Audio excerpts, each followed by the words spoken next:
and thank you for joining us for our World Cup draw review. I'm joined by Peter and George. We're just going to jump straight in. So, England, was this the best thing that could have happened to us? Are we going to win the World Cup, guys? Not quite the best thing, because it didn't match the ones that we predicted. So it was close, but not the perfect one. But it's a really, really good draw, I would say. I mean, we've got Belgium, of course, will be a really tough challenge. We know all about them from their Premier League pedigree. Kevin De Bruyne, Eden Hazard. We know there are a lot of good names in there.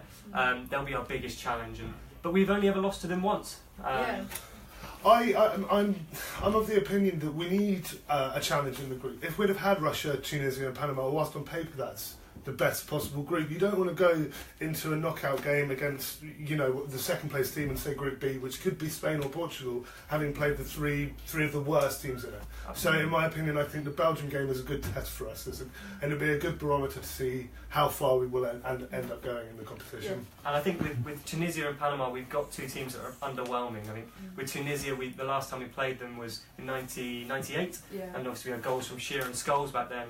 And they're not really a side with much talent at all. Their best player is probably Wabi Kazri, the former Sunderland player who's now at Rennes, who's doing okay there. Looks like he's found himself a little bit, but in general, there's not really much talent there. Their best player from qualifying was Yusuf Sakni. He scored a hat-trick in their second-to-last game in qualifying. Apart from that, not really much quality at all. What about Panama? I know we've never played them before, but could they cause an upset? Is that possible? Well, anyone can cause an upset. That's the definition of an upset. But, I mean, if lessons are learned from 4 years ago, then we should be able to get past Panama and we should get through these. Knowing England, it'll be a 1-0 game, it'll be terrible. But, they shouldn't really present too much of a threat. It's also really important that we're not playing Belgium first. We're not going to do what we did in Brazil. Lose the first game. I'll draw the first game and put ourselves on the back foot. We've got Tunisia first, ease ourselves into it, then Panama, then Belgium. So now we know the group, we know who we've got to face. Just quick predictions from you two. How far do you think England's going to go? No further than the quarter-final because it's impossible. Quarters? Yeah, lovely. So we're just going to quickly systematically go through the groups. Obviously, we'll start with Russia, who are hosting the World Cup.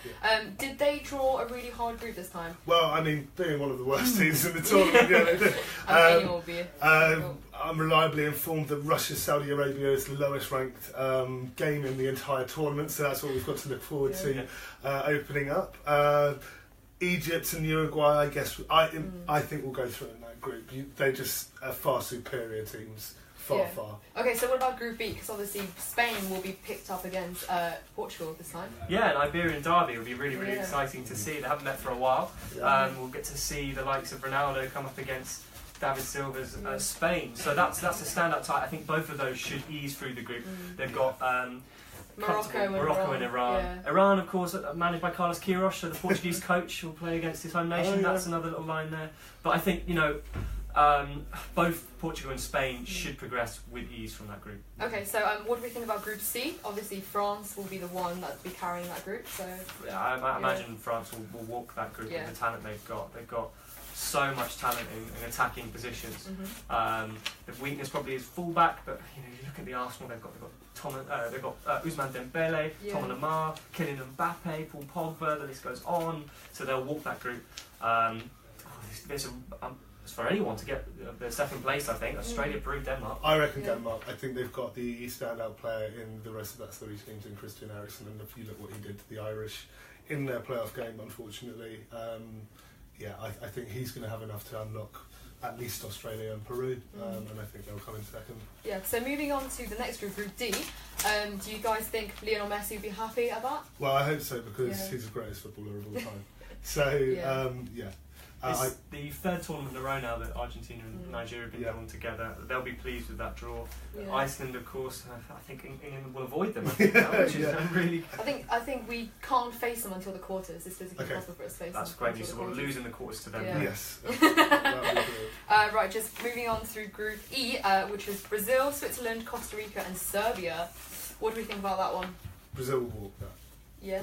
Yeah, well, we were talking about in the preview just how strong Brazil are and how much more of an effective unit they are in Batista. They've got that really strong balance of Neymar and Gabriel Jesus, and you've got Casemiro, who's probably the best holding midfielder in the world at the moment. So they have got a really strong squad in all areas. They walked qualifying, really tough way to qualify in South America. No issues at all, one defeat. So this group should be a breeze. Yeah, I think it's a toss-up between Switzerland and Serbia.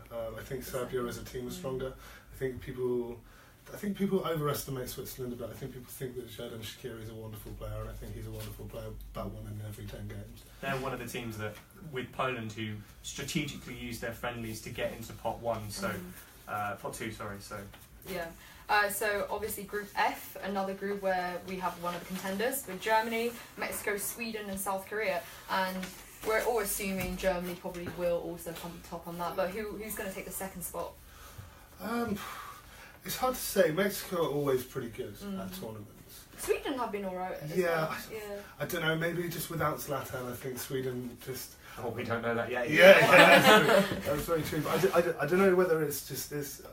You know, it's too presumptive about the rest of the team, but I just feel like they just don't quite have that X factor that they had in Zlatan, and I think that would take a little while to recover from and find a new start. I mean, they did in qualifying. They did beat Italy to a place, so I mean, we do have to consider that. But as you say, I think with Mexico in there as well, I think Mexico have a dearth of really good talent and a few young players from through. Herving Lozano is one really good player to see in this doing tournament. really well at PSV. I think he scored 10 and 11 league games. Exactly. So Mexico would, I think, probably my favourites, but South Korea aren't going to be a walkover either. That's true. So.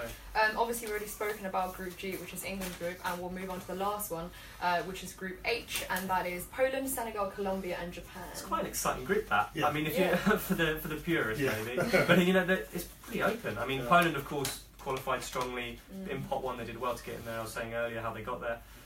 Senegal, they've got a good Sadio Mane's team. A number of Premier League players in there. Cheikhou Kouyaté is another. Yeah. So you know, there's a strong base at Senegal. So it'd be good to see how they perform. And obviously Colombia and Japan.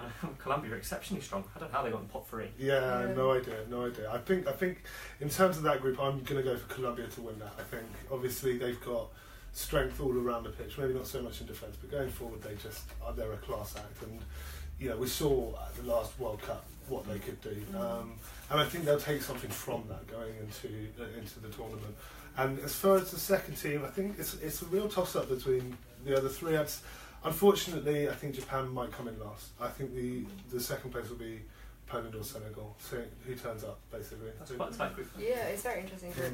Just to wrap it up, now again we know all the groups. Any predictions on who's going to win the World Cup? I'm going to go with France because of the talent they have, and I think Deschamps will be able to form a very cohesive unit by then, but don't discount Brazil. I'm going to go for Germany on this one. I'm going for Argentina because I'm going to be very annoyed if Lionel Messi doesn't finish his career with a World Cup in his name, because he fully deserves it. Well, we shall see next year. Thank you so much for joining us. Make sure to tune in again close to the World Cup, and thank you again for the lovely evening.